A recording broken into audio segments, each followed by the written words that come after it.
Déjà prêt.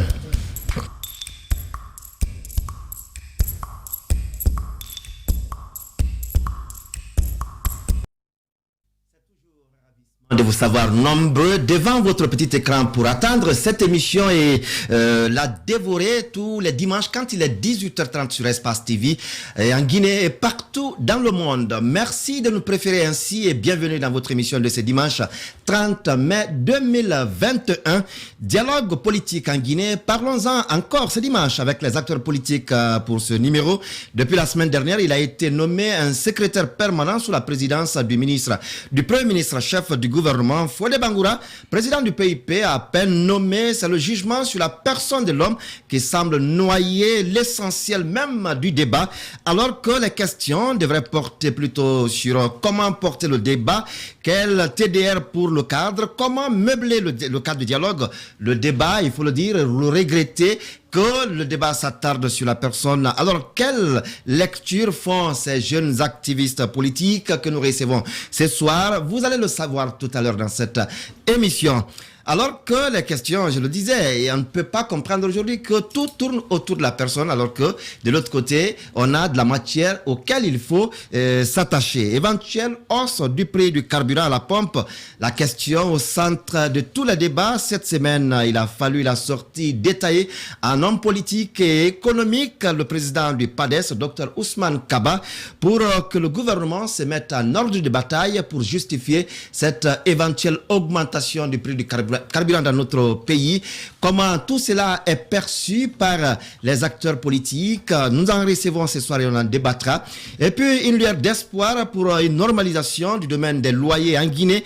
Enfin, une proposition de loi sur le bail à usage d'habitation arrive sur la table du secrétariat de l'Assemblée nationale. Comment les autorités peuvent-elles arriver à faire respecter une loi si elle est adoptée? La question se la pose, ou quels doivent être les autres éléments pour renforcer ou pour donner vie ou force à cette loi lorsqu'elle est adoptée. La question, on se la pose ce soir avec quatre invités. Il s'agit d'abord de Sekou Nanasila. Sekou Nanasila est un jeune cadre du RPG Arc-en-Ciel, mais aussi de la section de Dixine. Monsieur Sila, bonsoir. Bonsoir, monsieur le journaliste. Bonsoir à mes co-invités. Bonsoir à nos millions de téléspectateurs. Merci à vous d'avoir accepté notre invitation cet après-midi. Monsieur Étienne Loua, vous êtes directeur des communications du parti ARN. C'est bien l'Alliance pour le Renouveau National, un parti dirigé par Maître Honorable Pépé Koulemou. Et bonsoir à vous, monsieur Étienne. Bonsoir à vous, mon ami. Bonsoir à tout le monde, à tous les auditeurs. Bonsoir à vous, monsieur Sila, qui fait face à un autre Sila, mais tellement que la démocratie est de mise chez nous. Deux frères, mais d'obédience politique différente. Ahmed Tidiane Sila, vous êtes responsable de la cellule de communication de l'Union des forces républicaines, parti dirigé par Sidia Touré, absent du pays depuis sa dernière sortie. Bonsoir. Bonsoir aux invités, bonsoir à vos millions de téléspectateurs. Mon frère Mohamed Victor Bangoura, il est également responsable ou porte-parole du parti UDRG, un parti dirigé par Baouri. Monsieur Bangoura, bonsoir. Bonsoir, monsieur Camara, et bonsoir à tous les autres invités. Coucou à tous les téléspectateurs de Espace FM. Merci à vous quatre d'avoir accepté cette invitation. Avant de partir avec les sujets au menu, on va d'abord suivre qu'est-ce qu'a fait la une des médias locaux cette semaine. C'est bien dans la revue de la presse avec Djibril Ba.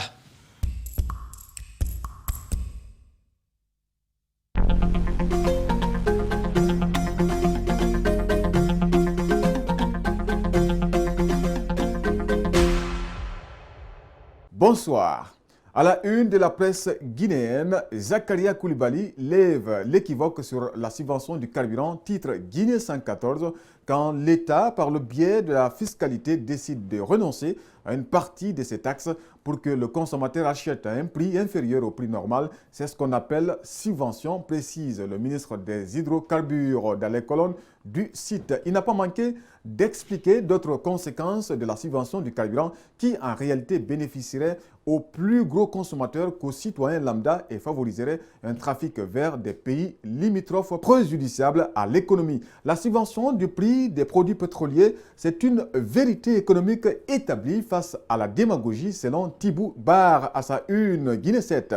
Le gouvernement a fait le choix de la responsabilité et du scrupule patriotique, tandis que d'autres se sont engagés dans une adversité sourde et aveugle contre lui, avec de surcroît une mauvaise foi sans limite au peuple d'en juger. Entre les lignes du site, le porte-parole du gouvernement a ses détracteurs. Il rajoute que beaucoup de politiques n'ont pas été encore aux affaires ou n'y sont plus pour certains depuis trop longtemps pour apprécier et juger avec pertinence la gouvernance politique, économique et financière du pays, ou simplement garder la lucidité politique et le discernement intellectuel et moral. À la une cette semaine, que dit le député Fodé Mohamed par rapport à la nomination de Fodé Bangoura, secrétaire du dialogue permanent?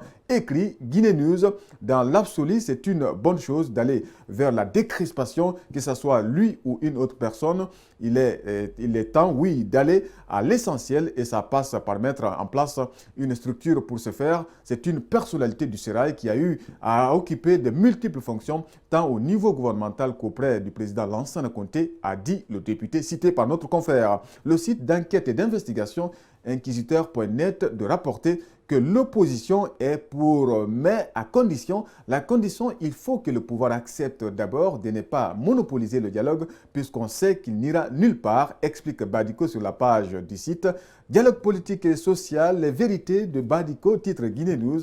Nous verrons l'étendue de ses prérogatives et surtout la portée réelle du dialogue politique et social. Dialogue politique, je n'y crois pas beaucoup, a indiqué Dr Ousmane Kaba chez notre confrère Mosaïque.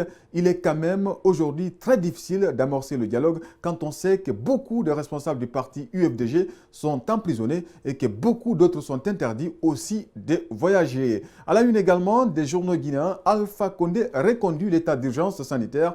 Lit-on sur le site d'information objectif224.com, un député demande au peuple de Guinée de ne pas respecter ce décret. Relève Guinée Matin, la loi d'habilitation du président de la République est finie depuis le 5 octobre 2020. Il faut donc qu'Alpha Condé arrête de prendre le pays comme si c'était sa propriété privée, affirme Abdoulaye Kourma. Mosaïque de conclure avec le même député pour dire que l'Assemblée nationale n'a pas été saisie par rapport à la reconduction de l'état d'urgence sanitaire. Voilà, merci donc à Djibril Ba pour cette revue de la presse. L'élément auquel on va s'intéresser rapidement avec vous, c'est bien cette sortie de Abdoulaye Kourma du RRD, notamment sur la prorogation de l'état d'urgence qui n'est pas passé, en tout cas de ce qu'on nous apprend, par l'Assemblée nationale. Le président de la République a pris ce décret sans aucune consultation des parlementaires. Est-ce que son appel à la désobéissance de cette décision du président de la République, comment vous l'avez analysé?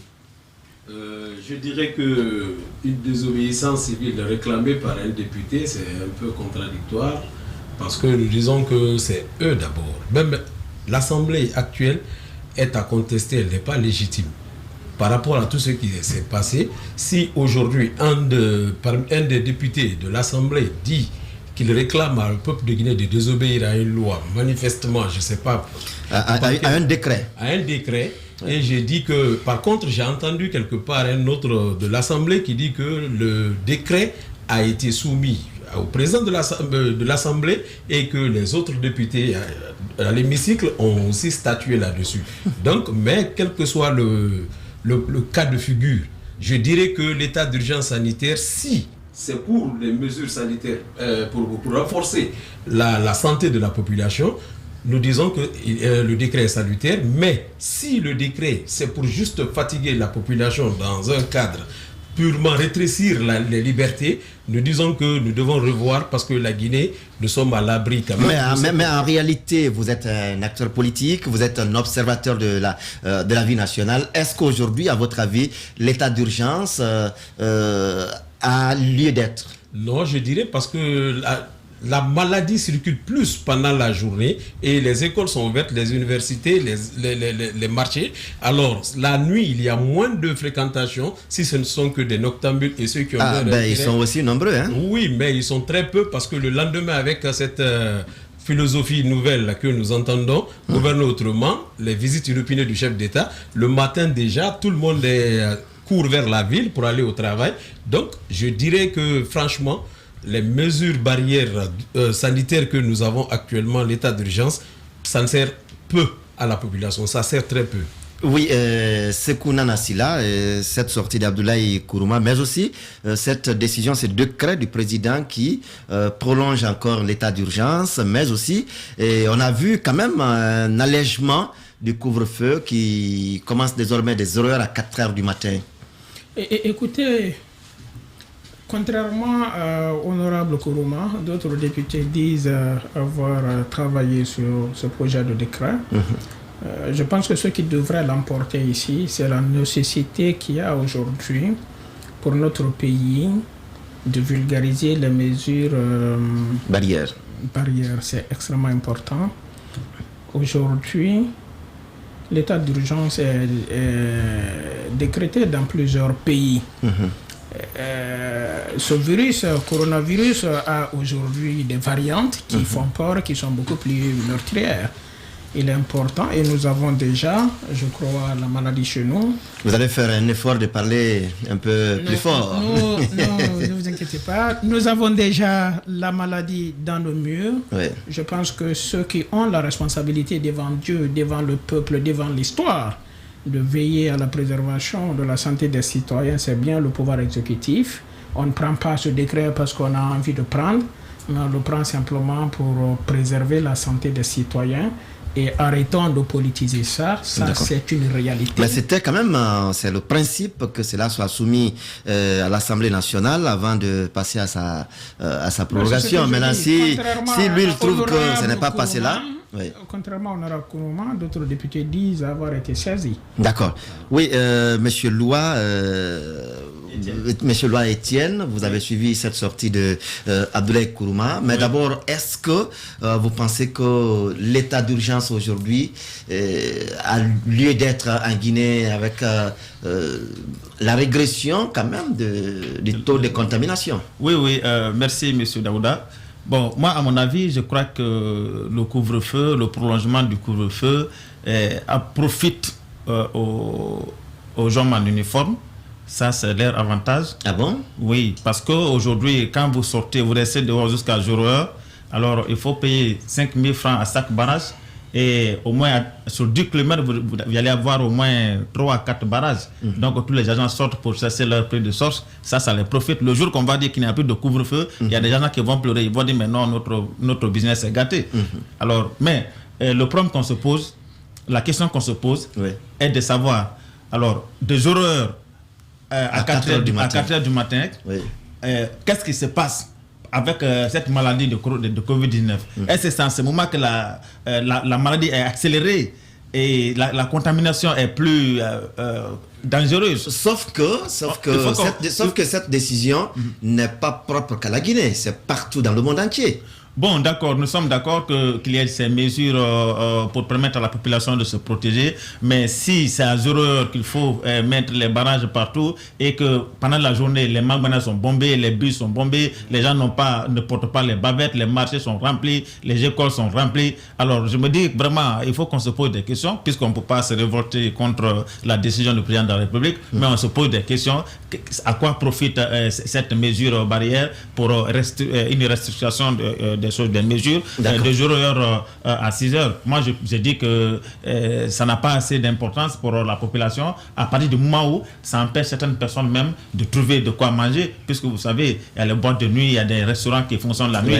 Et donc ici, ça aggrave même la pauvreté de la population, puisque les gens n'ont pas de boulot. Et s'il faut fermer ces maquis à 0h, alors pour faire rentrer les gens, donc ça va aggraver la pauvreté et ça va aussi profiter. Mais la santé d'abord.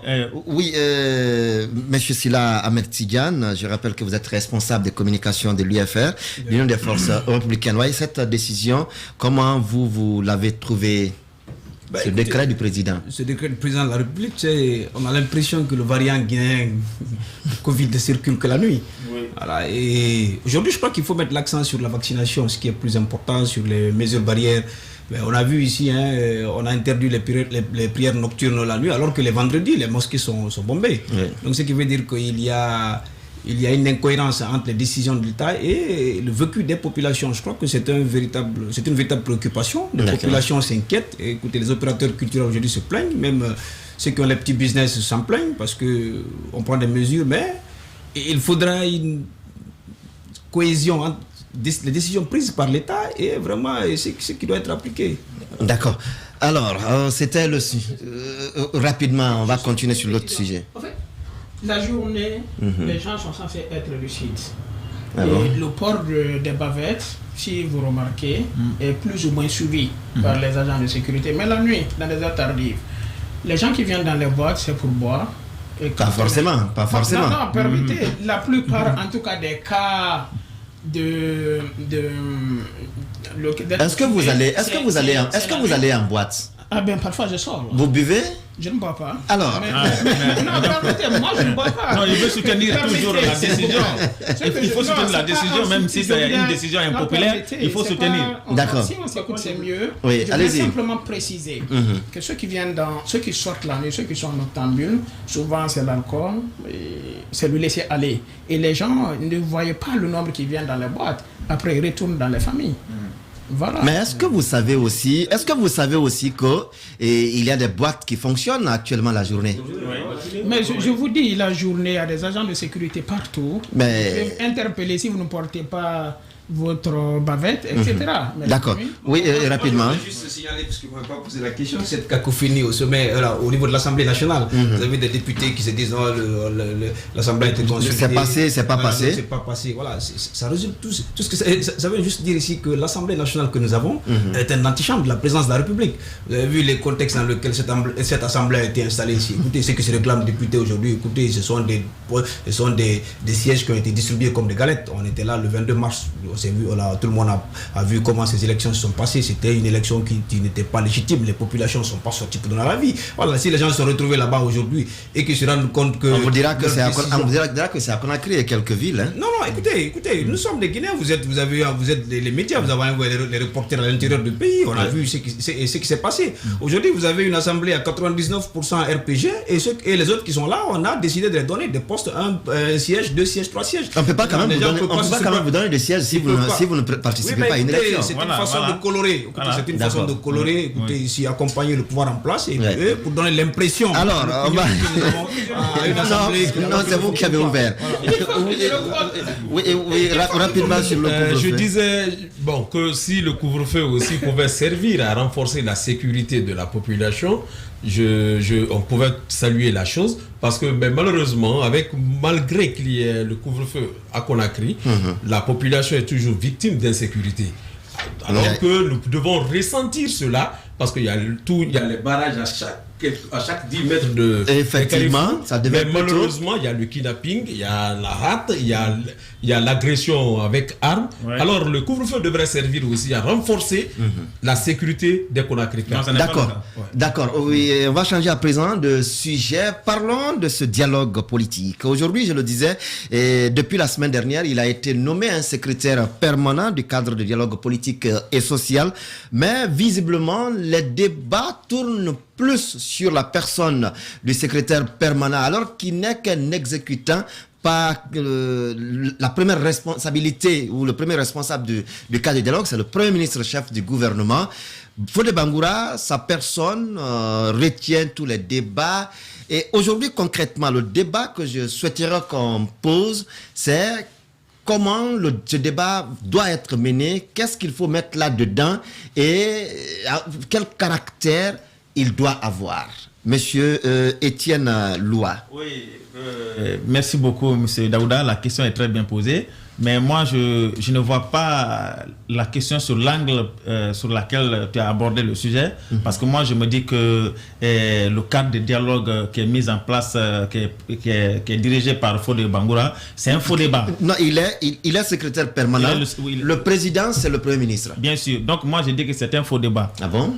C'est un faux débat parce que nous sommes à 8 mois de la gouvernance du professeur Alpha Condé pour la 3e République. Oui. Et nous la 4e République, le premier mandat de la 4e République. Très bien. Donc le débat ne se porterait pas sur qu'est-ce qu'il faut faire pour dialoguer. Dialoguer sur quoi? Pour libérer les prisonniers de l'UFDG ou bien pour que Cellou Dalein accepte que le Coran a eu le pouvoir et celui qui est le président. C'est pas ce qui nous intéresse. Nous, ce qui nous intéresse, le président n'a qu'à s'intéresser aux questions d'ordre économique et social. Puisque le peuple souffre. Je vous dis qu'un sac de riz est passé de 290 000 à 340 000, ce qui fait une augmentation de 50 000. Un kilo de viande est passé de 40 000 à 65 000, 25 000 francs de plus. Un poulet est passé de 40 000, n'est-ce pas, à 65 000. Donc 25 000 francs d'augmentation. Je veux vous dire que tous les prix ont grimpé et le chômage est en train de battre son plein et puis la pauvreté s'est aggravée. Alors aucun salaire n'a bougé. Les fonctionnaires n'ont même pas la possibilité de vivre de leur salaire. C'est ce qui est intéressant. Nous, on va entendre quelle est la situation de l'évolution de l'autoroute Koya-Daboula. Le projet est bloqué. Il n'y a personne sur le chantier. C'est ce qu'on veut savoir. Si on veut nous faire traîner sur... Donc, à vous entendre, Monsieur Loua, le dialogue, à votre avis, c'est un faux débat. Non, ça n'a pas lieu d'être aujourd'hui. Alpha et Cellou n'a qu'à s'asseoir. Ils savent où se trouver. Où vous mettez alors votre président? Non, mais... Il n'a pas son mot à dire sur un cadre de dialogue? Non, notre président Pépé Koulémo a son mot à dire. Ouais. Mais son mot à dire, c'est-à-dire, n'a rien à voir avec ce qui va se passer. Je vous dis que ce cadre de dialogue, c'est une coquille vide dont la conclusion se trouve avec Alpha Condé et le développement se trouve avec Cellou. C'est les deux qui savent. Mais vous faites, je vais dire, vous mettez carrément hors de la scène politique les autres leaders, notamment le vôtre, notamment Sidi Touré, Baouri et autres. Très bien, Daouda, je vais vous dire que le cadre de dialogue qui est mis en place, c'est pourquoi? C'est pour aboutir à quoi? Non, on ne sait pas d'abord, parce qu'on ne sait pas qu'est-ce qu'il y a dedans. Je vais vous dire le pourquoi. Allez-y. C'est pour seulement, tout simplement, libérer les otages politiques qui sont en prison et amener d'abord Cellou Dalein à reconnaître qu'il a échoué. Qu'il a échoué et que c'est le Coran qui dirige. Après ça, il n'y a pas d'autre dialogue. D'accord. Moi, je crois que je vais vous dire que alors c'est comme si on avait donné la tête à quelqu'un et donné la langue à une autre personne. Le Premier ministre est chargé de dialogue national. Et puis, je crois que ça ne suffit pas avec son éloquence. Non, mais c'est pas sa seule personne. Il faut bien qu'il y ait un cabinet.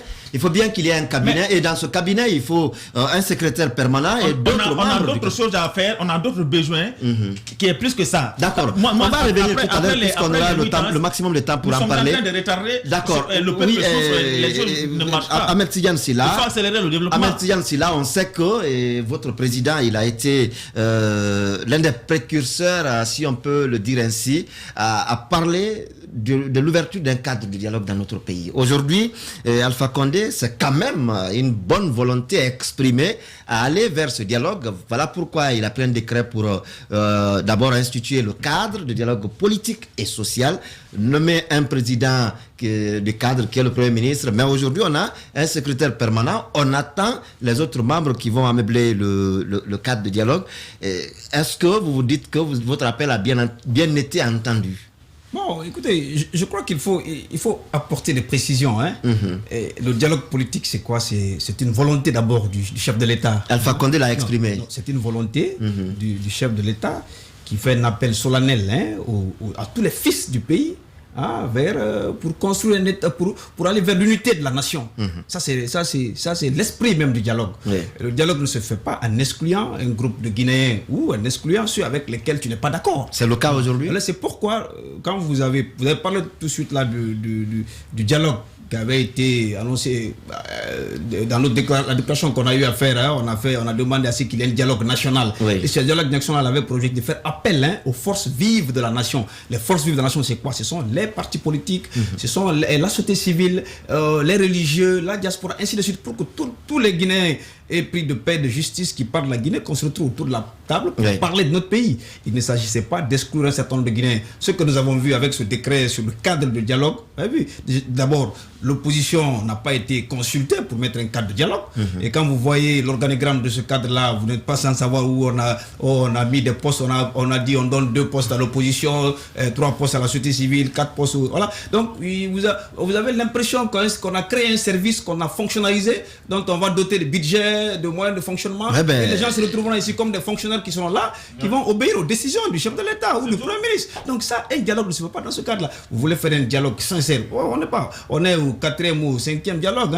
Aujourd'hui, il y a une crise de confiance. Ce dont il s'agit, c'est ça. Il faut restaurer la confiance. D'abord, vous ne pouvez pas aller à un dialogue déjà quand vous savez même qu'il y a des gens en prison. Les gens sont empêchés de sortir du pays. Et ceux qui sortent, on les empêche de rentrer. Les cas du président Chidia, de Tal, de Selou, de Fodegoussou sont des cas qui sont là. Donc, il y a un manque de volonté réelle aujourd'hui de faire appel aux forces vives de la nation pour un dialogue sincère. Nous avons l'impression que ce sont vraiment les pressions aujourd'hui à l'interne dues à la cherté de vie qui s'annonce avec le carburant et la pression à l'international avec les menaces qu'on est en train de brandir, qu'on se précipite pour mettre sur place un cadre qui n'a pas de sens. Je veux juste préciser aussi que l'UFR n'ont pas eu de débat, n'ont pas eu de problème avec la personne de Fodé Bangoura. Non, c'est pas Fodé Bangoura qui a le problème, c'est le cadre qui a été créé. C'est la volonté d'exclure un certain nombre de Guinéens et vouloir fabriquer des gens avec lesquels on veut dialoguer. On a vu ici avec le chef, on a créé un chef de file de l'opposition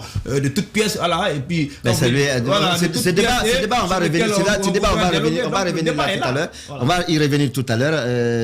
Mohamed Victor Bangoura, on a vu cet engagement du chef de file de l'opposition Mamadou Sylla à vouloir échanger avec tous les acteurs, toutes les institutions, afin d'aller vers, si on peut l'appeler ainsi, une trouvaille où on va se dire les vérités et réfléchir sur ce qu'il faut aujourd'hui pour que les Guinéens arrêtent de se regarder en ennemis. Ça, c'est la démarche de l'UDRG et son président, le chef de file, nous sommes membres du cabinet. Mais moi, je suis là comme porte-parole de l'UDRG. Allez-y. Et l'UDRG de M. Baouri. Alors, je dis quoi? Je dis que nous saluons déjà la volonté de réunir les Guinéens autour d'une table pour parler de la Guinée parce que la situation est crispée. Depuis, avec l'élection passée, l'année dernière, nous avons eu 2 grandes élections majeures. Et ces 2 élections majeures, surtout l'élection présidentielle du 18 octobre, la fête de la démocratie a été une tragédie. Il y a eu plus de 80 et quelques décès. Il y a certains qui ont été des invalides à vie, d'autres ont été appauvris à jamais. La Guinée a frôlé une guerre. Dieu merci, aujourd'hui, nous nous sommes retrouvés et avec le président, malgré que nous avons contesté, qui ne devrait pas, il devrait être le père de l'alternance. Mais aujourd'hui qu'il est là, il tire les leçons et nous avons à l'UDRG demandé le dialogue. Dieu merci que notre voix est entendue, mais comme l'a dit M. Sylla, ce n'est pas cette forme de dialogue que nous avons demandé. Nous avons voulu qu'il y ait les vrais problèmes de la Guinée, que nous puissions statuer là-dessus. Et aujourd'hui, nous parlons même d'une conférence nationale. Et là, la conférence nationale, à l'image de certains pays que nous avons connus, à l'image du pays arc-en-ciel, où il y a eu vérité et réconciliation, il y a eu d'autres pays, parce que la Guinée a connu, la République de Guinée est née dans la violence. De 1958 jusqu'à maintenant, la République de Guinée n'a connu que la violence. L'État guinéen est trop agressif face à ses enfants. Monsieur Fodé Bangoura, aujourd'hui, je dis que le choix a tombé sur la politique. Ce n'est pas fortuit. Mais c'est normalement une personnalité morale qui devrait être le patron du dialogue. La Constitution, article 58, confère au Premier ministre d'être le patron du dialogue guinéen. Alors c'est à lui d'institutionnaliser le cadre de dialogue. Normalement, c'était à lui de meubler. Ce n'est pas le président de la République, parce que la loi, la Constitution lui confère cela. Il y a même un décret pris dans ce sens. Oui, pour lui, parce que c'est la loi, la Constitution qui légitime Monsieur le Président de la République, qui fait de lui président de la République. C'est cette même Constitution d'où Monsieur le Premier ministre tire sa légitimité par l'article 58. Alors aujourd'hui, le président de la République a nommé un secrétaire permanent du dialogue. Et nous disons que c'est bien, peut-être le Premier ministre a des charges exorbitantes, c'est pourquoi on a envoyé un secrétaire général pour l'aider. Mais ce secrétaire général... Un secrétaire permanent. Un secrétaire permanent. Pourquoi on n'a pas choisi vers les personnalités morales, soit une personnalité religieuse ou les coordinations régionales. En 1958, le président de la République, Sékou Touré, a rien à main de fer. Il n'y avait pas de parti politique, il n'y avait pas de démocratie. Il était le maître absolu de la Guinée. Donc il n'y avait pas de démocratie. Quand vous le dites ainsi, c'est de la démocratie à l'image de celle qu'on a aujourd'hui. Je veux parler de pluralité institutionnelle et idéologique. Beaucoup de cette époque vous diront qu'il y avait une démocratie à la guinéenne. Non, c'était un parti-État, parti unique, camarade suprême de la Révolution. Il n'y avait pas de contestation. Et aujourd'hui, après l'arrivée du général Lansana Conté, il y a eu des séries de manifestations, mais la gérontocratie lui a aidé à gérer les crises. Je veux parler de Yalaji Bremba et de Monseigneur Sarah d'abord. Sarah qui a eu même la poigne de lui dire certaines vérités. Donc le général Lansana Conté a géré la Guinée en collaboration avec les sages. Et l'arrivée du président Alpha Condé avec les contestations du syndicaliste Sleg, le premier imam de la grande mosquée a été affaibli. Nous avons vu que les sages aujourd'hui sont affaiblis. C'est pourquoi il va vers la couche politique pour aller prendre M. Fodé Bangoura. Et ce M. Fodé Bangoura, en 2007, il a été combattu par ceux qui sont au pouvoir aujourd'hui. La grève janvier-février, c'était autour de M. Fodé Bangoura qui avait mis 2 personnes en prison. Oui, pas que lui. Oui, mais nous connaissons, c'était autour de l'arrestation de 2 personnes que le général Lansana Conté est parti sortir. Que lui, Fodé Bangoura, accusait de... Voilà, de et donc c'était autour autres. de lui, il a été évincé. Tout récemment, il a été nommé comme ministre conseiller à la présidence. Il n'avait ni budget ni prérogative. Il a quitté le navire. Aujourd'hui, on le fait appel pour qu'il puisse aider le pouvoir. Nous disons que cela signifie quoi? Que le pouvoir Conté, qui a été tant décrié pendant la décennie du régime Alpha, aujourd'hui, on est en train de vivre le Conté sans Conté. Voilà. Oui, Sékou Nana Sylla, et cette question de dialogue, aujourd'hui, il a dit, M. Etienne, c'est un faux débat. En quoi vous trouvez, ou d'abord, est-ce que vous êtes d'avis, ou sinon, en quoi vous trouvez qu'il est nécessaire aujourd'hui d'avoir un cadre de dialogue politique et social? Non, absolument pas. Ce n'est pas un faux débat. Vous savez, le développement n'est possible que dans un cadre de paix, un cadre apaisé. L'argent a peur du bruit. Vous ne pouvez optimaliser aucune activité de production dans un contexte de violence, dans un contexte de non-paix. Donc, parler du dialogue, c'est parler du développement. Parce qu'il faut un cadre approprié pour travailler, pour créer de la richesse.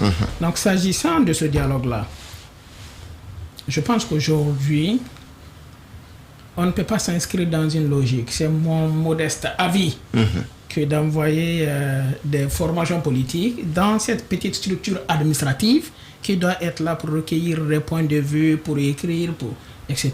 Nous avons combien de formations politiques en Guinée? Il y en a presque 200 et plus. Parce que j'ai attendu dans ce studio que tel est absent, tel est absent. Non, c'est un cadre administratif qui va être institué dans le cadre d'aider au dialogue. Et on ne peut pas prendre les 200 formations politiques, chacun envoie ses représentants. Ça, c'est un débat. Au fait, cette structure n'a aucun pouvoir décisionnel. C'est une mission purement administrative. S'agissant de la nomination de M. Fodé Bangoura, je pense que des Guinéens qui comprennent la nécessité pour l'ensemble des Guinéens aujourd'hui de se mettre ensemble au-delà de l'appartenance politique apprécient ce acte décrétal de M. le Président de la République. Ça a été rappelé dans ce studio. M. Bangoura, dont il s'agit, a combattu et férocement l'actuel président de la République et vice-versa. le fait de prendre sur lui la décision de nommer M. Fodé Bangoura, qui était hier un adversaire redoutable. Comme beaucoup d'autres sont à Sékou Touré. Comme beaucoup d'autres, justement, fait partie de cette bonne initiative d'unir les Guinéens au-delà de l'appartenance politique.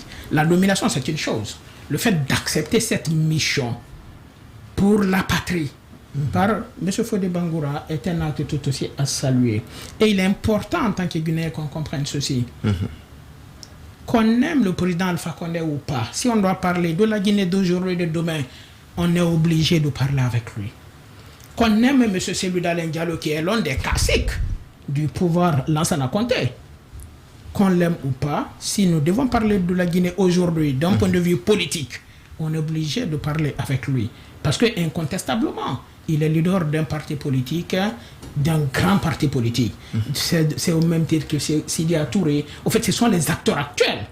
Qu'on les aime ou pas, qu'on s'aime entre nous ou pas, des questions personnelles là sont de côté, face à l'intérêt de la nation. Oui, donc, mais c'est vrai, vous le rappelez, on ne peut pas parler de dialogue aujourd'hui dans notre pays sans parler avec Sidya Touré, avec Cellou Dalein Diallo, avec Baouri et tous les autres, Lansana Kouyaté et tous les autres, mais nous sommes au 40e dialogue aujourd'hui dans notre pays, et avec quel niveau de mise à exécution des recommandations. Et ce que les gens ne disent pas, si ces dialogues ont permis à la Guinée d'éviter beaucoup de troubles. Ces dialogues ont permis à la Guinée d'apaiser des situations. Ces dialogues ont permis d'organiser des élections. Cet apaisement n'a été que de courte durée. Non, vous savez, nous sommes dans un processus irréversible. C'est quoi ce processus? D'apprentissage de la démocratie. Nous sommes d'accord. Tout ne devient pas rose de coups, de baguettes magiques, c'est important. Par rapport au dialogue, ce que je dois dire modestement, qu'on arrête de regarder la face de Paul ou de Pierre. Aujourd'hui, il y a nécessité pour les Guinéens, pour le devenir de notre nation, de dialoguer. Et à mon noble envie, ce dialogue doit avoir deux dimensions. La première dimension, c'est le dialogue politique. Ce dialogue politique doit se focaliser sur des problèmes qui nous divisent aujourd'hui. Le fichier électoral pose problème, nous le savons tous. Même la loi électorale, le code électoral est révisé, pose problème. Il y a des formations politiques qui ne se retrouvent pas dedans, qui ne se reconnaissent pas dedans. Donc il faut un dialogue autour non seulement du fichier électoral, de la loi électorale, de la CENI, etc. C'est important. La deuxième dimension, c'est cette histoire de vérité et réconciliation. De 58 ans d'aucuns vous diront que la Guinée n'est pas sortie d'une guerre. C'est vrai, mais ce qui reste clair, il y a des plaies qui nécessitent d'être cicatrisées. En disant la vérité historique, en compensant. C'est très important. Nous avons besoin de nous réconcilier avec notre histoire. D'accord. On va vous revenir tout à l'heure. On va vous revenir tout à l'heure pour ce que doit contenir ce cadre de dialogue aujourd'hui dans notre pays. Et comment je vais le dire, Monsieur Sylla Ahmed Tidiane, bien sûr. Et Étienne l'a dit. Ce combat pour le dialogue, c'est juste entre Cellou Dalein Diallo et Alpha Condé, l'un aurait la tête, l'autre la langue, ou vice-versa. Est-ce qu'on ne peut pas quand même par endroit lui donner raison quand on s'y rappelle encore quelques ententes entre les deux hommes par moment pour décrisper les choses, et les autres, notamment Sidya Touré, qui était à la touche? Non, écoutez, c'est pas quoi que ça soit pour l'entente entre les deux hommes ou pas. Je vais vous dire, l'essentiel de ce projet de dialogue Alpha Condé que le RPG est en train de faire briller partout, en fait, le président Alpha Condé est en train de gagner du temps. Vous savez, Alpha Condé, c'est... Temps par rapport à quoi? Chaque fois qu'il y a des problèmes à l'international, vous n'êtes pas sans savoir aujourd'hui que le problème que nous avons par rapport à l'international, je l'ai rappelé tantôt ici, la pression qui est là, il y a quelques jours, on ne l'a pas invité au sommet de Paris. Voilà, il y a des menaces qui sont ciblées contre des cadres de son gouvernement. Il y a, je crois, le nombre de 26. Il y a le problème du 28 septembre qui est là. Il y a des cadres au sein de son gouvernement qui sont ciblés.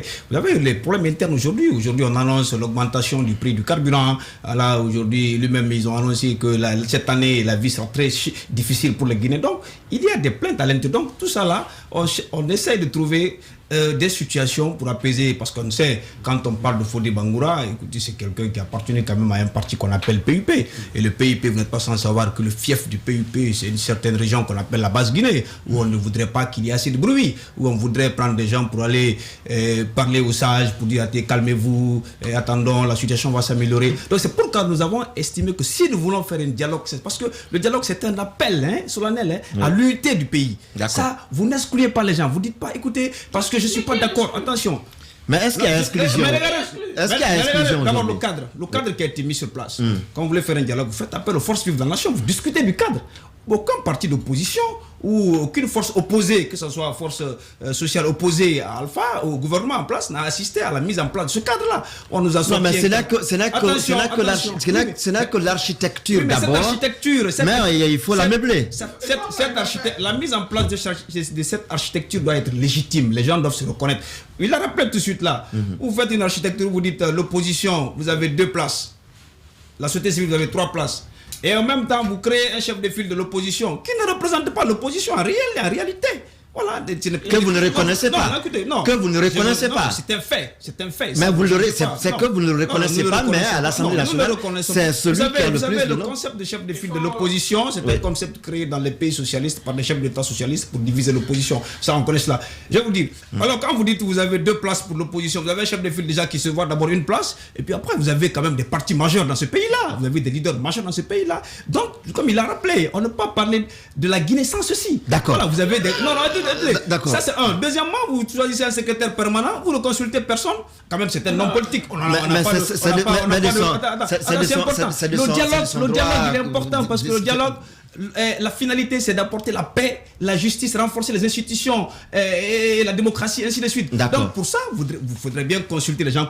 On l'a vu en Côte d'Ivoire, il y a eu le dialogue, au Sénégal, on a vu comment ça s'est passé. Voilà, aujourd'hui, ces pays sont en train d'avancer. Mais ne faites pas un dialogue pour faire semblant, pour donner l'impression aux gens que vous le faites, alors qu'au fond, vous ne faites pas de dialogue. D'accord, monsieur Loa, vous êtes catégorique. Oui. C'est un non-événement et ça n'a pas sa raison d'être. Oui. Mais aujourd'hui, quand même, on sait que le pays, vous l'avez rappelé, la pauvreté bat son plein, mais de l'autre côté, l'influence politique également crispe bien la situation dans notre pays. Oui. Et maintenant, cela va devenir une préoccupation. On va traîner sur le cadre des dialogues. On ne parle plus d'autre chose. Tous les jours, cadre de dialogue, on fait la navette entre Sékou Touré et, je ne sais pas, le palais. Et puis on perd le centre sur ça, on fait les 5 ans sur le cadre de dialogue. Moi, je veux dire que le pays a des problèmes très sérieux. Le cadre de dialogue... Dans la crise politique et sociale. La crise politique a été provoquée par qui? Par quoi et comment? Par les acteurs politiques que vous êtes. Nous avons changé une constitution, nous avons fait des élections dont le fichier n'était pas propre et puis il y a eu un fiasco et puis après on arrête, on bloque le développement du pays, on s'intéresse à la résolution de ça, les gens sont en train de souffrir. Je veux que les choses changent, les choses bougent, les lignes bougent, le pays avance vite. Ça dit cette affaire-là, des dialogues, ça va nous amener, à avoir quoi? Je veux simplement vous rappelez des élections municipales de 90? Oui, bien sûr. Oui. Vous pouvez me dire ce qui s'est passé un peu? Oui, c'est moi qui pose des questions ici, monsieur Silla. Ce n'est pas à vous de poser des questions. C'est pas une question que je lui pose. Simplement lui dire, résumer la profonde crise politique qui est dans notre pays. C'est créé par le régime en place. À l'organisation du double scrutin dernier, mais c'est complètement être à côté de la plaque. La Guinée a des problèmes. Depuis l'avènement de ce système bienveillant, pluraliste appelé démocratie, nous avons des problèmes et des problèmes sérieux. Pour une fois, acceptons en tant que Guinéens sans préjugés. D'accord, oui, les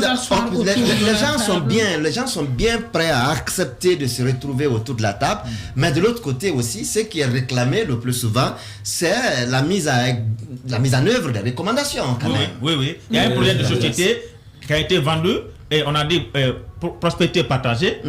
maintenant, nous voulons que cette prospérité soit partagée là. On partage la misère. Parce que si vous laissez ça, vous dites qu'on est en train de dialoguer. C'est d'accord. Donc, mais qu'est-ce que ça veut dire? Il y a Monsieur plusieurs Bangoura, mois, vous ne je payez pas disais- l'électricité là.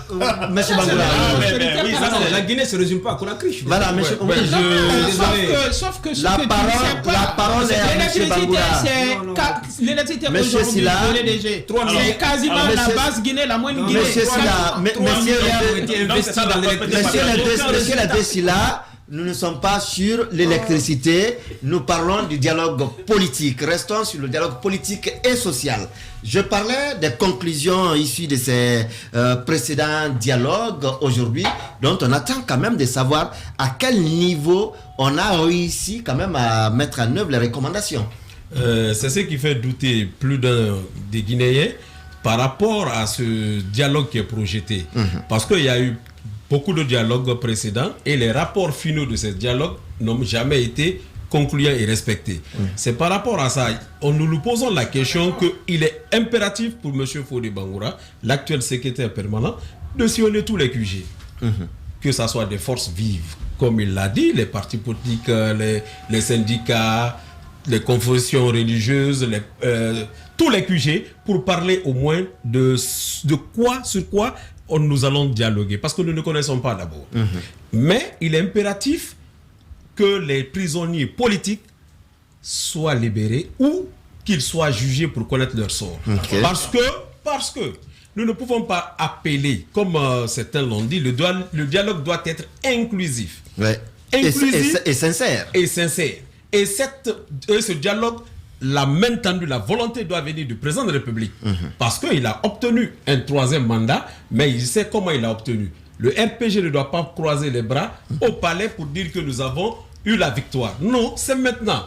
La situation guinéenne actuelle ressemble à la situation de 2007. Après que le président Conté, la majorité de l'opposition avait boudé le processus avec le président Conté, il a obtenu en 2003 son 3e mandat.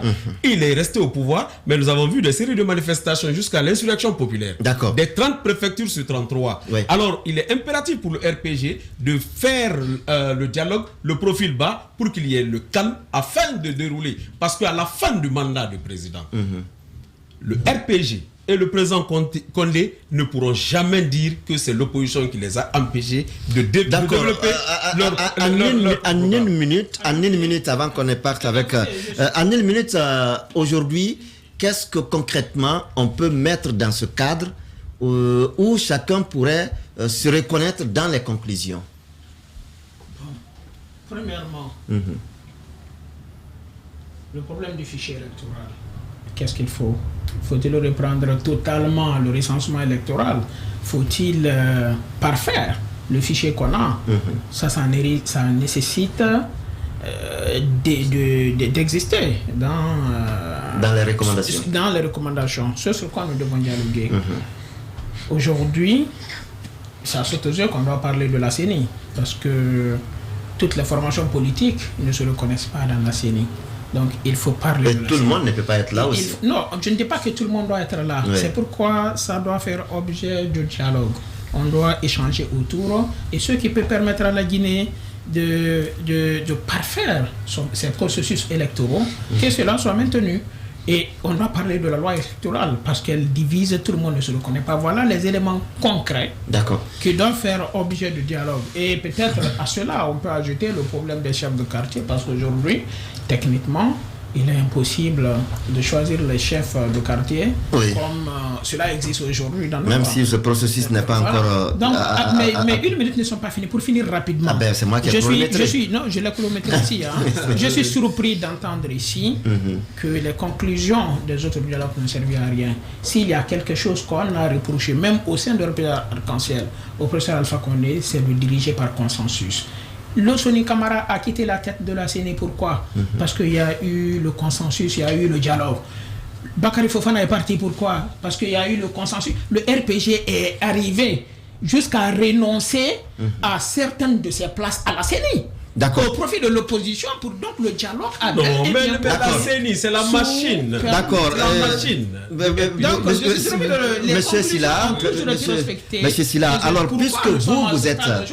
puisque vous êtes pour le dialogue inclusif, s'il vous était demandé aujourd'hui d'aller avec les éléments constitutifs de ce dialogue, quels pourraient être c'est pas le format que nous avons proposé, c'est pas ce format. Ah, donc vous ne vous reconnaissez pas dans ça? Pas du tout, c'est pas ce format. Nous n'avons pas demandé de fonctionnaliser le dialogue. Ce qui se passe aujourd'hui, on a fonctionnalisé le dialogue. On a pris un décret, on a créé des services, on a compartimenté. Vous savez, pourquoi aujourd'hui il y a un débat autour de tout cela? Parce qu'il y a une crise de confiance. Je me rappelle tout de suite là, il y a eu 3-4 dialogues. Non, écoutez, non.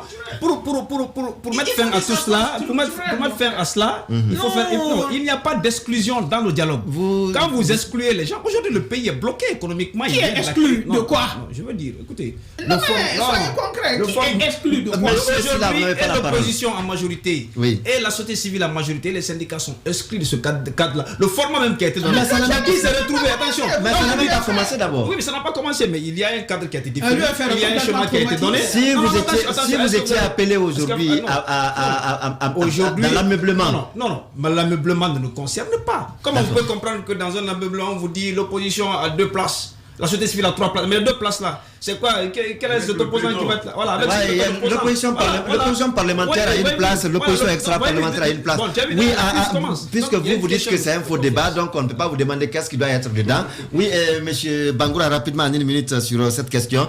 Qu'est-ce que vous pensez qui doit être aujourd'hui dans ce cadre-là? Il a proposé le fichier électoral, la question sur la CENI, et vous, qu'est-ce que vous disiez? C'est bien beau d'entendre avec le RPG qu'il y a le souci de ce fichier de la CENI, parce qu'ils savent ce qu'ils ont à la CENI avec ce fichier. Non, je sais, la machine... Monsieur Silla, vous allez écouter quand même.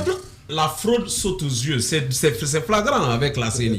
Mais ce que je veux dire, il est impératif de parler de la Guinée, même avec le pouvoir hyper présidentialiste que le président a, exorbitant, il faut que nous essayons de voir la forme de régime que nous pouvons. Parce qu'aujourd'hui, depuis que la Guinée est dans le processus électoral, depuis après la conférence de la Boule, la Guinée a toujours rêvé une alternance. On a pensé que cette année, l'année dernière, que la Guinée allait rentrer dans l'alternance.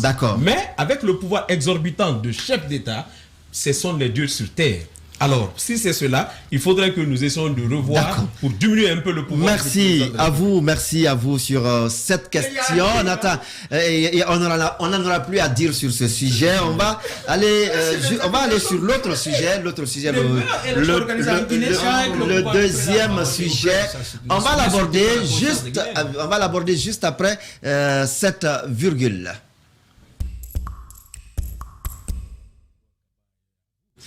Voilà, je le disais, éventuelle hausse du prix du carburant sur le terrain depuis hier nuit déjà. À Conakry, des stations refusent carrément de vendre le carburant, attendant de savoir à combien le prix sera désormais fixé en République de Guinée. Ça a été annoncé depuis avant le mois de Ramadan. Il y en a qui ont déjà commencé à vendre, mais à des prix pas quand même fixé. Il y en a qui vendent à 10 000. Le marché noir déjà, par endroit, on nous apprend que ça se vend à 15 000 francs. En Zérekoré, à Kanka Sigiri, les infos qu'on reçoit de là sont vraiment mauvaises, mais on a vu le ministre des hydrocarbures aujourd'hui qui a sorti un communiqué pour dire que pour l'instant, personne ne doit fermer les stations, personne ne doit refuser de vendre parce que le prix n'est pas encore fixé. Mais à savoir cette augmentation, quelle opportunité vous y trouvez, monsieur Silla Sekounana? Écoutez, premièrement, je profite de votre émission pour attirer l'attention de monsieur le ministre Zakaria Coulibaly qu'à date, il y a des stations qui refusent de vendre l'essence aux citoyens. Donc ça existe partout et sincèrement c'est inadmissible, c'est intolérable. Aujourd'hui dans les stations, c'est des files de voitures. Les citoyens peinent à se procurer de l'essence alors que l'essence est disponible dans les stations, mais par cupidité, les gens se refusent de les vendre. Que le ministère prenne toutes les précautions nécessaires, que cela s'arrête quand même, c'est pas normal. La deuxième chose à dire, c'est qu'aujourd'hui, c'est l'économie mondiale qui est affaissée par cette maladie.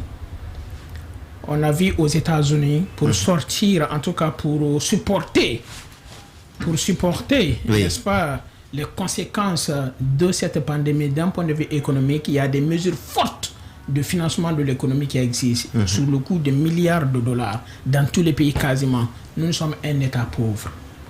Aujourd'hui... Pas plus pauvre que beaucoup d'autres pays. Permettez. Aujourd'hui, permettez que j'aille jusqu'au bout de mon intervention, c'est très important. Aujourd'hui, nous sommes dans une situation difficile d'un point de vue économique. Nous peinons à mobiliser de façon optimale les recettes parce qu'il y a le coronavirus. Ça influe négativement sur tous les secteurs économiques. Donc il faut augmenter. Et au même moment, l'État doit faire face aux besoins sociaux toujours aussi persistants, toujours aussi criards. D'accord. Et l'État continue à subventionner. Donc aujourd'hui, l'État l'avait annoncé. Même si sur la terminologie subvention, il y a débat. Il y a beaucoup à dire parce que l'État renonce. Est-ce que je ne suis pas un économiste? Est-ce que les économistes pourraient qualifier ça de... En tout cas, l'État renonce à une bonne partie de ses dûs sur la taxe spéciale sur les produits pétroliers pour pouvoir permettre aux citoyens d'avoir le litre de l'essence, du gasoil à la pompe à un meilleur prix par rapport à certains pays de la sous-région. Je n'ai pas fini rapidement. Oui. Par rapport à cette réalité, il est très important que nous ne cherchions pas à politiser ça. Ah, vous pensez que les gens politisent? Bien sûr. Il est très important. Donc, monsieur Silla, lorsque vous invitez les gens à ne pas politiser, vous êtes du RPG Arc-en-Ciel, vous accueillez cette augmentation bien. Nous sommes RPG, s'il vous plaît. Nous sommes du RPG Arc-en-Ciel. Aujourd'hui, s'il y a une possibilité pour l'État d'ajourner cette augmentation, nous l'aurions salué. Parce que nous sommes une formation politique, d'un point de vue politique, la mesure va être très impopulaire. D'accord. Oui, Étienne Loua, et je rappelle d'ailleurs que vous êtes certes responsable de communication de l'Alliance pour le renouveau national, mais vous êtes aussi, vous portez aussi cet autre mouvement qui est le Front patriotique pour la lutte contre la corruption et le détournement. Oui. Comment vous accueillez d'abord, si on peut le dire, cette cupidité de certains pompistes qui ferment carrément alors qu'il n'y a pas encore augmentation. Et comment quelle lecture vous en faites vraiment? Merci, M. Daouda. J'avais déjà touché le point par rapport à la hausse fantaisiste des prix. Si nous sommes à 50%, 60% d'augmentation, avant même que le prix des carburants soit augmenté, je crois que dès qu'il y a une augmentation, nous serons à 100% d'augmentation des prix. Et si nous sommes à 100% d'augmentation des prix, même les fonctionnaires guinéens ne pourront pas vivre de leur salaire. Donc, je demande au président de la République que le moment n'est pas opportun. La pauvreté est très, très aggravée. Les gens souffrent énormément. S'ils augmentent le carburant maintenant, là, ce ne sera plus la prospérité partagée, mais ce sera la misère partagée. Il y a d'autres... Si le partage là aussi n'est pas étendu à tout le monde. Hein? Il y a d'autres possibilités de faire, d'enflouer les caisses de l'État. Oui. Nous avons compris que la Guinée, c'est en Guinée que Dieu a fait descendre le fer, la bauxite, l'or et le diamant. La raison est que la Guinée est le premier pays exportateur mondial de la bauxite et la première puissance réserve des jugements de bauxite et de fer, n'est-ce pas? Donc, alors, il y a beaucoup de choses qu'il faut exploiter pour pouvoir laisser le peuple souffler. Parce que le carburant est très sensible. Dès que vous allez tousser le carburant, vous allez tousser, le pain, même les frais de location. Vous toussez tous les prix. Et si ça se passe tout de suite là, vraiment, alors ça sera impopulaire. Et si c'est impopulaire, ce n'est pas bon pour le président de la République. Celui qui le conseille à faire cette augmentation n'est pas pour lui. Parce que là, il va le mettre à mal avec son peuple. Oui, et donc, il y a beaucoup de choses par lesquelles le peuple le gouvernement pouvait s'en sortir en luttant contre la corruption et le détournement. C'est pourquoi nous avons parlé du Front patriotique pour la lutte contre la corruption et le détournement, qui est un mouvement que nous avons mis en place déjà et nous allons meubler pour aider même le gouvernement à dépister les actions de détournement. On vous a parlé de 85 milliards de francs guinéens débloqués par le président de la République, mais c'est cela ne peut pas me dire le contraire, qui servirait à acheter les tablements dans les écoles, oui. Alors, et qu'est-ce qui s'est passé?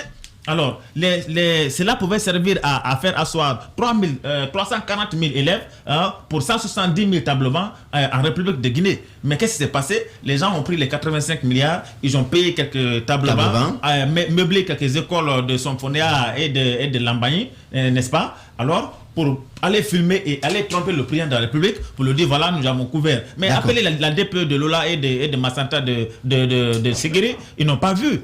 Ils n'ont pas vu. Donc alors, il faut d'abord freiner la saignée financière. L'élan de corruption dans notre pays. Oui, Monsieur Silas, cette question, ce n'est quand même pas ciblé, ce n'est pas contre les militants ou les citoyens UFDG ou UFR, c'est tous les Guinéens qui vont devoir faire face à cette hausse du prix du carburant qui automatiquement va s'étendre sur tous les autres prix. Mais bien sûr, hein, la population, nous allons tous payer ici la taxe de la mauvaise gouvernance créée par le gouvernement Alpha Condé.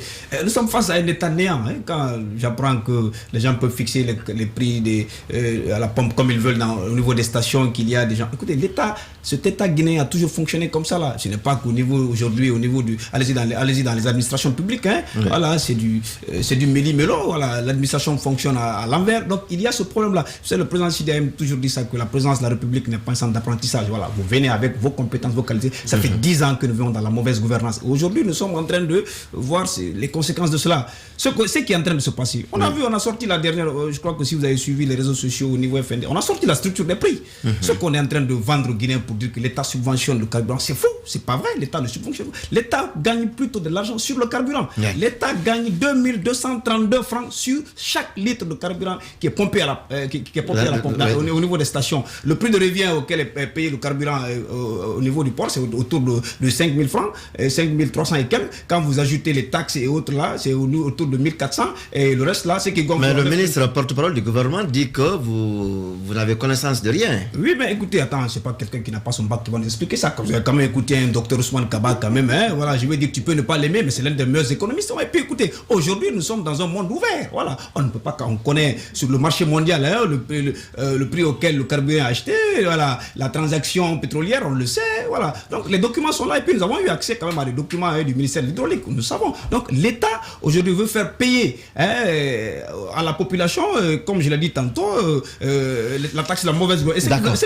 Non, écoutez, pour vous rappeler, vous n'êtes pas sans savoir que ce gouvernement a utilisé près de 2000 milliards pour financer le 3e mandat. Ça s'est fait devant tout le monde ici. Vous avez eu l'administration au service d'un régime. Vous avez eu la facture? Oui, mais écoutez, vous avez eu la facture. Sûr, mais bien sûr, il suffit d'organiser les audits. Vous avez eu une administration au service d'un pouvoir ici. Vous avez eu les administrateurs territoriaux. Vous avez eu la CENI. Vous avez eu les forces de défense et de sécurité au service d'un seul régime. Et vous avez vu les VA, les 4x4. Vous avez vu les hélicoptères aller à l'intérieur du pays faire la campagne. Tout ça, ça a des coûts, ça a des frais. Aujourd'hui, les caisses de l'État sont vides. Donc, pardon qu'on ne fasse pas payer ça. Et puis, non, ce qui est plus marrant, pour terminer, on nous apprend que la Guinée, mon ami l'a rappelé, est le premier pays exportateur de bauxite. Voilà. La Guinée pompe aujourd'hui près de 80 millions de tonnes par an. D'accord. Où va les recettes? D'accord. Voilà, organiser les audits et retour au travail et fatiguer le peuple de Guinée. Monsieur Bangoura, oui, sur cette question de hausse du prix du carburant, il y a quand même eu des éléments, peut-être ça peut convaincre ou pas convaincre, mais il y a eu des éléments tangibles avancés, notamment par le ministre des hydrocarbures et le ministre porte-parole du gouvernement, Thibou Camara. Je me pose la question, quelle est l'utilité même de ce ministère hydrocarbures si ce n'est que pour vendre simplement du carburant? Et aujourd'hui, nous avons du mal à voir toute la journée, la soirée d'hier à la journée d'aujourd'hui, avec bêtise. On ne sait pas pour quelle raison il y a la pénurie dans les stations, des files d'attente. Ce sont des situations ça peut s'expliquer aussi par le fait. C'est l'irresponsabilité de ce ministre. Les longues files peuvent aussi s'expliquer par le fait que de ce ministère. Chacun veuille se procurer. Je le dis pourquoi. C'est l'irresponsabilité. Il a créé ce ministère juste pour la gestion du carburant. La Guinée n'est pas un pays reconnu comme producteur de pétrole. Il n'y a pas de raffinerie. Il est là simplement pour réguler les prix, pour approvisionner et servir la population. Mais c'est de façon très irresponsable qu'aujourd'hui nous avons les crises. S'ils veulent augmenter, ils n'ont qu'à officialiser le prix. Mais cette psychose a été créée par le président de la République et le Premier ministre. Depuis qu'ils ont annoncé que bientôt, après le Ramadan, qu'il y aura l'augmentation du prix du carburant. C'est pourquoi il y a l'augmentation de prix de toutes les denrées de première nécessité. Parce que les gens se sont préparés, ils savent que c'est une décision du premier responsable de la République et du premier ministre. Donc, ce sont des décisions qui seront exécutées. La psychose, l'enrichissement illicite, les commerçants ont commencé à spéculer sur le prix des choses. Non, je vais poser une question. Vous allez parler, monsieur Silla, vous allez accepter. Permettez-moi une réaction. Non, vous n'allez pas répondre, on va tous parler. Non, je vous en prie. Ayez l'élégance. C'est vous qui n'avez pas cette élégance. Mais coordonnez pas le débat. Les secondes que je vous avais accordées, vous avez consacré ça à répondre. Alors moi, je passe à autre chose.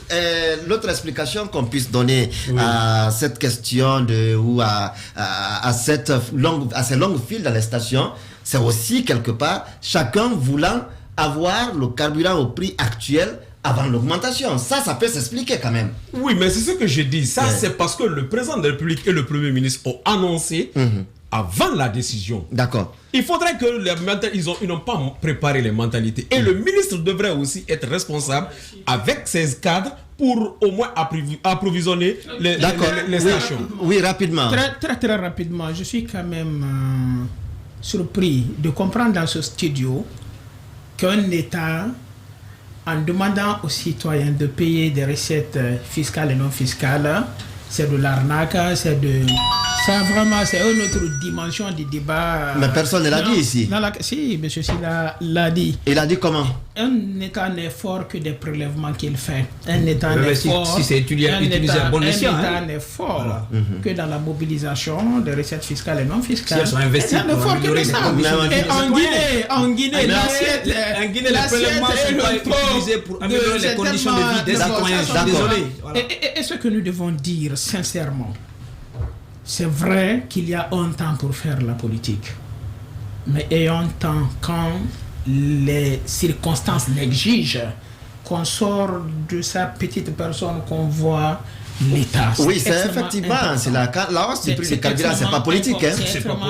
C'est pas politique ça. Et je pense que ce qui se passe dans les stations aujourd'hui, on peut interpeller M. le ministre des hydrocarbures par rapport à ça. Oui, il a fait un communiqué déjà pour ça. Mais l'endosser à son responsabilité, ça sincèrement d'abord c'est trop dit et je ne vois pas. Alors on va rapidement, oui, en 30 secondes on va parler de... Ce que je veux dire, c'est comme on a eu à comprendre, l'objectif de tout gouvernement, c'est d'améliorer les conditions de vie des citoyens. Ouais. Tout gouvernement qui ne peut pas améliorer les conditions de vie des citoyens, ça ne sert à rien. Je vais rappeler à la nomination. Vous allez laisser la parole à la nomination du Premier ministre Kassori, son premier discours à l'Assemblée. Il a rappelé qu'il y avait 600 milliards qui étaient détournés dans ce pays-là, qui sortaient des caisses de l'État. Il l'a rappelé devant l'Assemblée. Oui. Alors, après qu'ils soient arrivés, la corruption n'a fait qu'augmenter. Quand vous prenez des différents scandales qu'on entend de partout, des régies financières, des ministères, jamais il y a eu un audit pour arrêter qui que ce soit, pour retrouver l'argent volé de l'État dans les caisses, pour pouvoir financer le déficit. Aujourd'hui, on demande au peuple de payer cette mauvaise gouvernance, alors que les gens ont pris de l'argent pour aller se payer des maisons. Vous êtes largement... Vous êtes largement compris sur cette question et chacun de vous a 2 minutes pour se prononcer sur cette autre question qui est le loyer cher et cette proposition de loi qui arrive déjà sur le bureau du secrétaire de l'Assemblée nationale. Et la question pourrait bien s'ouvrir aujourd'hui. Est-ce que, ou d'ailleurs, quelle possibilité de régulation du secteur du loyer dans notre pays, vous voyez, monsieur Loua? Bon, nous, à l'ARN, nous avons parlé de la prospérité partagée. Nous étions sur la même longueur d'onde que le RPG, bien que ça a été le contraire. Maintenant, nous sommes...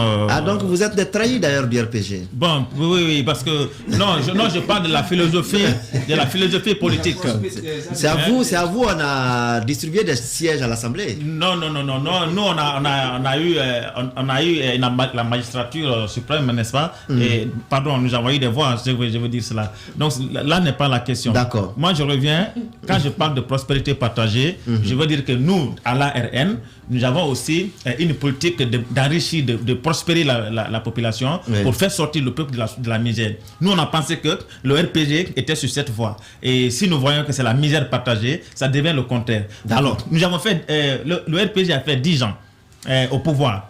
Alors, montrez-moi, ils ont fait combien de logements sociaux, combien de maisons qu'ils ont eu à construire. Oui, pour c'est servir... en train de pousser du côté de Ketaya. Mais 10 ans après, et puis on dit que c'est la première pierre qu'on a posée. Alors on parle de réguler les loyers et on n'a pas construit des logements sociaux. On va aller imposer des lois aux particuliers pour leur dire ta maison sera désormais à ce prix et nous on n'a pas construit de maison. Je crois que la première des choses que le président devrait faire, c'est de s'engager, d'investir les recettes de la bauxite à construire des maisons. Et ça c'est d'une part. Oui. D'autre part, ce que je voulais signaler, c'est que le pays est dans une situation, il faudrait que le président de la République, avec son ministère du Commerce, puisse prendre leur bâton de pèlerin pour pouvoir aider la population. Pourquoi les prix sont en train de grimper? Non, mais on est avec le loyer là, monsieur Loua. Je parle de ça. Je parle du prix de loyer. Oui. Parce qu'une maison qui était à 150 000 est passée de 150 000 à 500 000. Une chambre de salon aujourd'hui est payée à 800 000. N'est-ce pas? 200 salons à 1 200 000, 1 500 000. Alors, donc de 500 000 à 1 500 000, c'est-à-dire qu'il y a une augmentation de 150% des prix de loyer. D'accord, moi je peux rendre hommage à mon concessionnaire qui n'a pas ce problème. Oui, Ahmed Tidiane Silla. Oui, mais moi je pense que c'est trop ridicule, c'est un faux débat. Depuis 11 ans que Alpha est au pouvoir avec son régime, on ne nous a pas sorti de terre 10 logements sociaux. Qu'on arrête de... Oui, mais ça, ce n'est pas un projet de loi, c'est une proposition qui est venue d'écrire le cœur des citoyens là. Je prends le contre-pied. D'abord, quand on parle de loi à l'Assemblée, écoutez, celui qui a son loyer, celui qui a construit sa maison, écoutez, quand il construit sa maison, ce n'est pas le régime en place qui a apporté les ciments, les tôles et le matériel de construction. Il a construit avec son argent, son énergie, avec les frais. Quand il construit, est-ce que le prix du ciment a baissé? Est-ce que le prix du matériel a baissé? Non. Les gens ont construit leur maison avec leur propre effort. Aujourd'hui, on ne peut pas imposer. Donc vous cautionnez l'anarchie dans le loyer. Ce n'est pas de l'anarchie. Quand on demande à un citoyen de payer 2 ans d'avance avant d'être dans la maison. Qu'est-ce qui a réglé cette pagaille? Si l'État dès au début, ça fait 11 ans que nous sommes là. Regardez les autres pays, regardez le Sénégal, regardez Abidjan. Les gens sont dans les perspectives de 50 000 logements sociaux. Maintenant, ici, depuis 10 ans, on nous a promis des logements sociaux. 10 ne sont pas sortis de terre. Si on avait le conseil de logements sociaux, quand tu prends le corps professoral, le corps d'enseignants, quel est l'enseignant? Vous avez des enseignants aujourd'hui, leur soubassement est plus âgé que leur premier garçon. Il ne peut pas arriver. S'il y avait des logements sociaux et que les gens avaient la possibilité de loger là-bas, le problème ne se poserait pas. C'est Kounana Silla. J'ai rappelé que chacun a 2 minutes sur cette Écoutez, on a l'impression que la Guinée est née seulement d'il y a 11 ans. Il y a 11 ans. Mais c'est de la responsabilité du pouvoir en place. On parle de ça. Ce qu'il faut dire. Oui. Je salue l'initiative et je pense que c'est l'un des acquis fondamentaux de la nouvelle constitution qui a institué l'initiative populaire de la loi. La proposition de loi, le projet de loi, les citoyens aussi peuvent, voilà, ça, c'est important. C'est vrai que nos compatriotes travaillent et construisent à la sueur de leur front des logements à but de les mettre en location. C'est normal, c'est leur argent. Mais quand ils sont dans un pays, ils répondent d'un État. L'État doit réguler le secteur. Que l'État ait construit des maisons sociales ou pas, des logements sociaux ou pas. Je suis fortement pour que l'État construise ces logements-là. Mais que l'État les construise ou pas, c'est le rôle régalien de l'État, sauf pour les petits esprits, de réguler ce domaine. Deuxièmement, je ne voudrais pas que la loi prenne en compte uniquement la dimension loyer, la dimension, parfois, les avances insurmontables qu'on demande. Et de fait qu'on vire les gens parfois sous la pluie dans des conditions inhumaines. Mais je voudrais qu'on voie aussi la qualité de ces logements. Parce que sincèrement, je voudrais même que dans cette loi, si c'est possible, qu'on indique avec précision le périmètre des chambres vous Ça, rendrez... c'est refaire la construction, ça. C'est que l'État n'a pas Non, fait, c'est pas le citoyen qui le fait. Je permettez. suis désolé. L'État a le rôle régalien, que le président s'appelle pour ça Alpha Condé ou pas, de réguler la vie au sein de la nation. Donc c'est très important. Oui, aujourd'hui, il y a des compatriotes qui construisent des maisons, sincèrement, qui ne sont pas dignes d'abriter un être humain. Vous êtes dans un salon, vous ne pouvez pas poser de fauteuil. Oui. Vous êtes dans une chambre, vous ne pouvez pas faire coucher un matelas. Et parfois dans des conditions sanitaires exécrables. Donc le problème, ce n'est pas que le loyer, ce n'est pas que des avances exorbitantes, mais c'est aussi l'hygiène de ces maisons et leurs conditions d'habitabilité, si je me permets le mot, si ça existe. D'accord. Oui, Monsieur Bangoura, sur cette question des loyers, c'est quand même difficile aujourd'hui de vivre en location à Conakry. Parce que même ce que vous mettez dans la marmite peut interpeller votre bailleur. J'ai sali mon concessionnaire aussi. Là, je vais pas payer, bon, mais l'État devait... Comme vous l'avez dit... Non, mais au peuple. L'État, c'est au peuple. Comme vous l'avez dit, effectivement, c'est un secteur qui est laissé pour compte, qui est abandonné et dont la population guinéenne de Conakry, parce qu'il y a un manque de logements sociaux. Donc, la quasi-totalité des Conakry-Cas ou de l'intérieur même, mais surtout Conakry, où la location est très chère. Donc, c'est l'État de réguler la situation, mais il sera très difficile. Parce qu'aujourd'hui, tous ceux qui sont décideurs sont aussi des propriétaires de maisons. Tous ces grands immeubles qui sont à Conakry sont ceux-là qui sont aujourd'hui des nouveaux patrons. C'est eux qui décident. Les locations en devise. Alors que la loi guinéenne est très précise, que la location doit être en francs guinéens et avec les maisons dans les bas quartiers, aussi avec les démarcheurs, il n'y a pas d'agence immobilière. Et les agences immobilières aussi qui existent sont aussi très très méchants dans le secteur. Et eux, avec les démarcheurs, on demande toujours des grandes avances et aussi le côté hygiène. Je suis pour ce qu'il a dit, parce qu'il y a certaines maisons qui sont invivables. D'accord. On est pratiquement à la fin du temps qui nous est imparti. Merci à Monsieur Loa. Merci à Monsieur Silla. Merci à vous, Monsieur Silla aussi. Merci à Monsieur Bangoura. Merci à nos techniciens Nalaï Sidibé et Lamine Sidibé, le réalisateur Mamoudou Kondé et de l'autre côté qui chapeaute tout et Cabinet Kondé et Salim Fofana et puis il y a également Aboubakar Foté Souma. Merci vous également qui nous regardez chez vous. C'est vraiment du temps précieux que vous prenez pour nous regarder. On se retrouve dimanche prochain quand il sera 18h30. Mais demain déjà, vous pouvez suivre la rediffusion de ce numéro juste après les grandes gueules qui... l'émission sera conduite par, bien sûr, le turbo de la maison, Lamine Girassi. Au revoir.